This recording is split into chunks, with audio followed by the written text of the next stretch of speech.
La semaine dernière, plusieurs ONG environnementales se sont donné rendez-vous devant chez Total alors que se tenait son assemblée générale. Le groupe qui s'appelle maintenant Total Energy est en train de rendre fou les activistes pour le climat qui crient à la bombe climatique. Total, il faut choisir les énergies fossiles ou notre avenir. En cause, deux projets, Tilenga et l'ICOP, East African Crude Oil Pipeline. Alors comme ça, ces projets ne te disent peut-être pas grand-chose, pourtant selon Blast, ils font partie des projets les plus climaticides en cours. Et où est-ce que ça se passe ?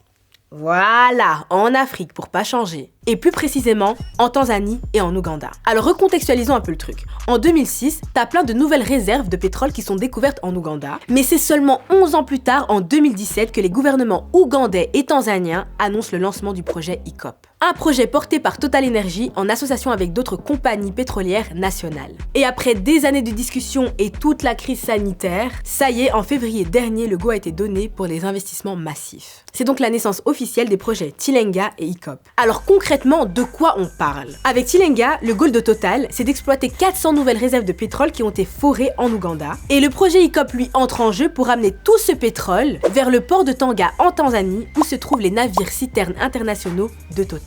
Donc avec ICOP, ils vont construire le plus grand oléoduc au monde. Un énorme tuyau de 1443 km sous terre qui serait chauffé à 50 degrés en permanence et qui traverserait tout l'Ouganda et la Tanzanie. Ce qui inquiète entre autres les ONG et les activistes, ce sont les dégâts potentiels parce que cet oléoduc passerait aussi par des réserves naturelles et des zones protégées. Ce qui, tu t'en doutes, menacerait d'extinction certaines espèces protégées. Sans parler de la grande menace de contamination des deux plus grandes réserves d'eau douce d'Afrique de l'Est, les lacs Victoria et Albert en cas de fuite ou de problème. Et tout ça pourrait empêcher l'accès à l'eau potable et à la nourriture pour 40 millions de personnes. Parce qu'il ne faut pas oublier que c'est quand même une population qui dépend fortement de la pêche et de l'exportation de poissons. Le pire, c'est que je te raconte tout ça alors qu'en octobre 2021, le Conseil des droits de l'homme des Nations Unies a enfin reconnu que disposer d'un environnement sain, propre et durable est un droit humain. Et puis là où il faut quand même souligner l'audace du bail, c'est que le GIEC dans ses rapports et même l'Agence internationale de l'énergie ont demandé de réduire drastiquement l'utilisation du pétrole,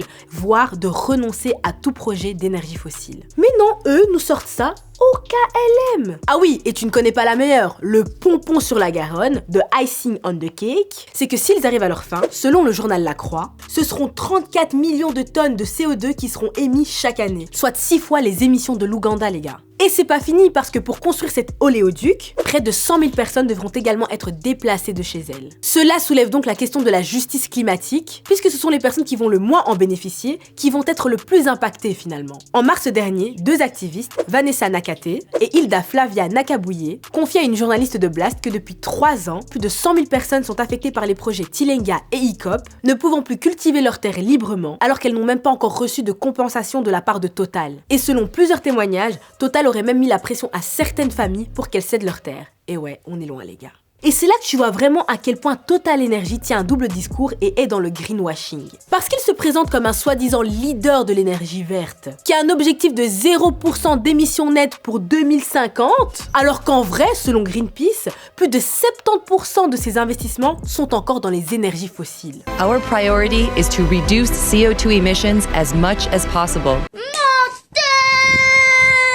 Alors ouais, c'est vrai qu'on peut se dire que de toute façon ça se passe à l'autre bout du monde cette affaire. Mais au final, il ne faut pas oublier que l'impact climatique n'a pas de frontières et qu'il nous concerne tous. D'ailleurs, on en ressent déjà les effets ici chez nous. Vous voyez derrière moi, la nationale a complètement disparu.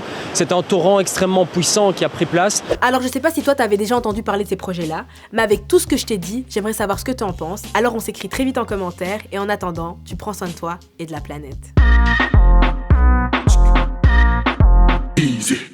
Et non, c'est pas encore fini, je suis encore là. Si t'as kiffé cette vidéo, n'hésite pas à t'abonner, liker et partager. Et n'oublie pas, il y a une playlist rien que pour toi, spéciale Easy News.